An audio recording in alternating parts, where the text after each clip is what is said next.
Hi friends, ಭಾರತದ ಪ್ರಧಾನಿಗಳಲ್ಲಿ ಯಾರೆಲ್ಲ ಜೈಲಿಗೆ ಹೋಗಿದ್ದಾರೆ? ಬಹುತೇಕ ಪ್ರಧಾನಿಗಳು ಜೈಲಿಗೆ ಹೋಗಿರೋದು ನಿಮಗೆ ಗೊತ್ತಾ? ಯಾರು ಯಾವ ಕಾರಣಕ್ಕೆ ಜೈಲಿಗೆ ಹೋಗಿದ್ರು? ಒಳ್ಳೆಯ ಕಾರಣಕ್ಕೆ ಹೋದವರು ಯಾರು? ತಪ್ಪು ಮಾಡಿ ಜೈಲಿಗೆ ಹೋದವರು ಯಾರು? ಜೈಲಿಗೆ ಹೋಗದ ಪ್ರಧಾನಿಗಳು ಯಾರು? ಎಲ್ಲವನ್ನು ಈ ವಿಡಿಯೋದಲ್ಲಿ ಹೇಳ್ತೀವಿ. ಅದಕ್ಕೂ ಮುನ್ನ ನೀವಿನ್ನೂ ನಮ್ಮ ಚಾನಲ್ಗೆ ಸಬ್ಸ್ಕ್ರೈಬ್ ಆಗಿಲ್ಲ ಅಂದ್ರೆ ಈ ಕೂಡಲೇ ಆಗಿ ಪಕ್ಕದ ಗಂಟೆ ಗುರುತಿನ ಮೇಲೆ ಕ್ಲಿಕ್ ಮಾಡಿ. ಜವಾಹರ್ಲಾಲ್ ನೆಹರು ಭಾರತದ ಮೊದಲ ಪ್ರಧಾನಿ. ಕಾಂಗ್ರೆಸ್ನ ಜವಾಹರ್ಲಾಲ್ ನೆಹರು ಮಹಾತ್ಮ ಗಾಂಧೀಜಿ ಜೊತೆ ಸ್ವಾತಂತ್ರ್ಯ ಹೋರಾಟದಲ್ಲಿ ಭಾಗಿಯಾಗಿದ್ದ ಇವರು 10ಕ್ಕೂ ಹೆಚ್ಚು ಸಲ ಜೈಲಿಗೆ ಹೋಗಿ ಬಂದಿದ್ರು. ವರ್ಷಗಟ್ಟಲೆ ಜೈಲಿನಲ್ಲಿ ಕಳೆದಿದ್ದಾರೆ. ಅಸಹಕಾರ ಚಳವಳಿ, ಉಪ್ಪಿನ ಸತ್ಯಾಗ್ರಹ, ಕ್ವಿಟ್ ಇಂಡಿಯಾ ಚಳವಳಿ ಸೇರಿ ಹಲವು ಸಲ ನೆಹರು ಜೈಲು ಕಂಡಿದ್ರು. ಗುಲ್ಜರಿಲಾಲ್ ನಂದಾ ಭಾರತದಲ್ಲಿ ಕಾಂಗ್ರೆಸ್ ನಾಯಕ ಗುಲ್ಜರಿಲಾಲ್ ನಂದಾ 2 ಸಲ ಮಧ್ಯಂತರ ಪ್ರಧಾನಿಯಾಗಿ ಕೆಲಸ ಮಾಡಿದ್ದಾರೆ. ಇವರು ಕೂಡ ಸ್ವಾತಂತ್ರ್ಯ ಹೋರಾಟದಲ್ಲಿ ಭಾಗಿಯಾಗಿದ್ರು. ಹೀಗಾಗಿ 1932ರಲ್ಲಿ 1 ಸಲ, 1942ರಲ್ಲಿ 2ನೇ ಸಲ ಜೈಲು ಶಿಕ್ಷೆಗೆ ಒಳಗಾಗಿದ್ರು. ಲಾಲ್ ಬಹದ್ದೂರ್ ಶಾಸ್ತ್ರಿ ಗುಲ್ಜರಿಲಾಲ್ ನಂದಾ ಬಳಿಕ ಪ್ರಧಾನಿಯಾದವರು ಕಾಂಗ್ರೆಸ್ನ ಲಾಲ್ ಬಹದ್ದೂರ್ ಶಾಸ್ತ್ರಿ. ಇವರು ಕೂಡ ಗಾಂಧೀಜಿ ಜೊತೆ ಸ್ವಾತಂತ್ರ್ಯ ಹೋರಾಟದಲ್ಲಿ ಭಾಗಿಯಾಗಿದ್ರು.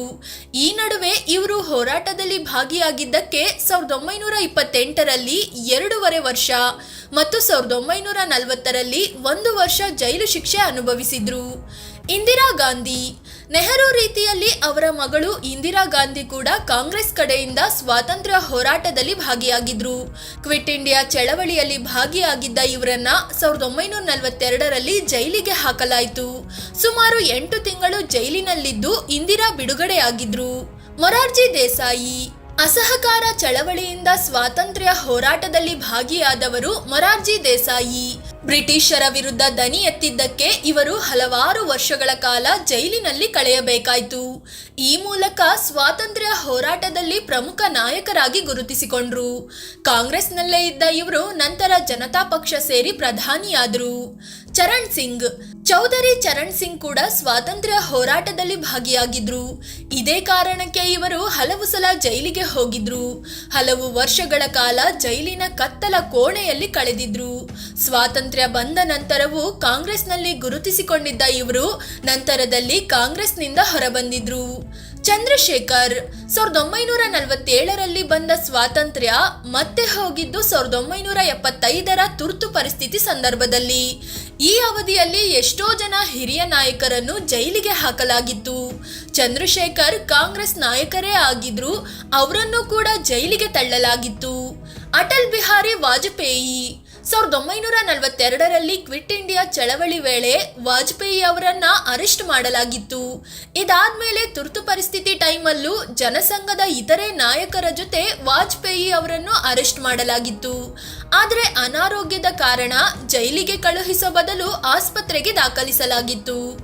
ಎಚ್ ಡಿ ದೇವೇಗೌಡ ಮೊದಲಿಗೆ ಕಾಂಗ್ರೆಸ್ನಲ್ಲೇ ಗುರುತಿಸಿಕೊಂಡಿದ್ದ ಎಚ್ ಡಿ ದೇವೇಗೌಡ ನಂತರದಲ್ಲಿ ಇಂದಿರಾ ಗಾಂಧಿಯ ವಿರೋಧಿ ಬಣ ಸೇರಿದ್ರು. ಹೀಗಾಗಿ 1975ರಲ್ಲಿ ತುರ್ತು ಪರಿಸ್ಥಿತಿ ಸಮಯದಲ್ಲಿ ಇವರನ್ನು ಜೈಲಿಗೆ ಹಾಕಲಾಗಿತ್ತು. ನಂತರ ಇವರು ಜನತಾದಳದಿಂದ ದೇಶದ ಪ್ರಧಾನಿಯೂ ಆದ್ರು.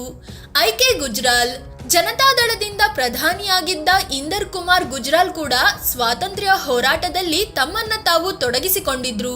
1942ರ ಕ್ವಿಟ್ ಇಂಡಿಯಾ ಚಳವಳಿ ವೇಳೆ ವಿದ್ಯಾರ್ಥಿ ಸಂಘಟನೆಗಳಲ್ಲಿ ತೊಡಗಿಸಿಕೊಂಡಿದ್ದ ಗುಜ್ರಾಲ್ ಜೈಲು ಶಿಕ್ಷೆ ಅನುಭವಿಸಿದ್ರು. ನರೇಂದ್ರ ಮೋದಿ ಈಗ ದೇಶದ ಪ್ರಧಾನಿಯಾಗಿರೋ ನರೇಂದ್ರ ಮೋದಿ ಕೂಡ ಜೈಲಿಗೆ ಹೋಗಿ ಬಂದಿದ್ದಾರೆ. 1971ರಲ್ಲಿ ಪ್ರಧಾನಿ ಮೋದಿ ಜನಸಂಘ ಸೇರಿದ್ರು. ಆಗ ಬಾಂಗ್ಲಾದೇಶ ವಿಮೋಚನಾ ಹೋರಾಟ ನಡೀತಾ ಇತ್ತು.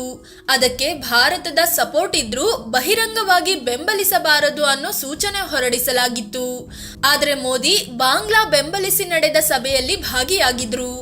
ಇದೇ ಕಾರಣಕ್ಕೆ ಕೆಲ ದಿನಗಳ ಕಾಲ ಜೈಲಿನಲ್ಲಿ ಇಡಲಾಗಿತ್ತು ಅಂತ ಅವರ ಜೀವನ ಚರಿತ್ರೆಯಲ್ಲಿ ಉಲ್ಲೇಖಿಸಲಾಗಿದೆ. 4 ಪ್ರಧಾನಿಗಳು ಮಾತ್ರ ಜೈಲು ಕಂಡಿಲ್ಲ. ಆಶ್ಚರ್ಯ ಆದ್ರೂ ಇದು ನಿಜ. ದೇಶ ಈವರೆಗೆ ಮಧ್ಯಂತರ ಪ್ರಧಾನಿ ಗುಲ್ಜರಿಲಾಲ್ ನಂದಾ ಸೇರಿ 15 ಮಂದಿ ಪ್ರಧಾನಿಗಳನ್ನ ಕಂಡಿದೆ. ಇವರ ಪೈಕಿ ಜಸ್ಟ್ 4 ಮಾತ್ರವೇ ಜೈಲಿಗೆ ಹೋಗಿಲ್ಲ. ಉಳಿದವರೆಲ್ಲರೂ ಜೈಲು ಶಿಕ್ಷೆ ಅನುಭವಿಸಿದ್ದಾರೆ. ಆದ್ರೆ ಇವರೆಲ್ಲರೂ ಜೈಲಿಗೆ ಹೋಗಿದ್ದು ಒಂದು ಒಳ್ಳೆಯ ಉದ್ದೇಶಕ್ಕೆ ಅನ್ನೋದು ಸಮಾಧಾನದ ವಿಚಾರ. ಏನೂ ತಪ್ಪು ಮಾಡದೆ ಸ್ವಾರ್ಥವಿಲ್ಲದೆ ದೇಶಕ್ಕಾಗಿ ಜೈಲು ಶಿಕ್ಷೆ ಅನುಭವಿಸಿದವರೇ ಆಗಿದ್ದಾರೆ. ಇನ್ನು ಜೈಲಿಗೆ ಹೋಗದ ಪ್ರಧಾನಿಗಳು ಅಂದ್ರೆ ಅದು ರಾಜೀವ್ ಗಾಂಧಿ, ವಿ.ಪಿ. ಸಿಂಗ್, ಪಿ.ವಿ. ನರಸಿಂಹರಾವ್ ಮತ್ತು ಮನಮೋಹನ್ ಸಿಂಗ್ ಮಾತ್ರ. ಇವರಲ್ಲೂ ಪಿ.ವಿ. ನರಸಿಂಹರಾವ್ ವಿರುದ್ಧ ಭ್ರಷ್ಟಾಚಾರದ ಆರೋಪ ಕೇಳಿಬಂದು ಜೈಲು ಶಿಕ್ಷೆಗೆ ಕೋರ್ಟ್ ಆದೇಶಿಸಿತ್ತು. ಆದರೆ ನಂತರದಲ್ಲಿ ಜಾಮೀನು ನೀಡಿದ ಕೋರ್ಟ್ ಜೈಲು ಶಿಕ್ಷೆ ರದ್ದುಪಡಿಸಿತು. ಫ್ರೆಂಡ್ಸ್, ಇದು ಭಾರತ ಕಂಡ ಪ್ರಧಾನಿಗಳಲ್ಲಿ ಯಾರೆಲ್ಲ ಜೈಲು ಶಿಕ್ಷೆ ಅನುಭವಿಸಿದ್ದಾರೆ ಅನ್ನೋದನ್ನ ತಿಳಿಸಿಕೊಡುವ ಪ್ರಯತ್ನ. ಇವರಲ್ಲಿ ನಿಮ್ಮ ಫೇವ್ರೆಟ್ ಪ್ರಧಾನಿ ಯಾರು ಅನ್ನೋದನ್ನ ಕಾಮೆಂಟ್ ಮಾಡಿ ತಿಳಿಸಿ. ಅದೇ ರೀತಿ ನೀವಿನ್ನೂ ನಮ್ಮ ಚಾನಲ್ಗೆ ಸಬ್ಸ್ಕ್ರೈಬ್ ಆಗಿಲ್ಲ ಅಂದ್ರೆ ಈ ಕೂಡಲೇ ಆಗಿ ಪಕ್ಕದ ಗಂಟೆ ಗುರುತಿನ ಮೇಲೆ ಕ್ಲಿಕ್ ಮಾಡಿ. ಧನ್ಯವಾದ.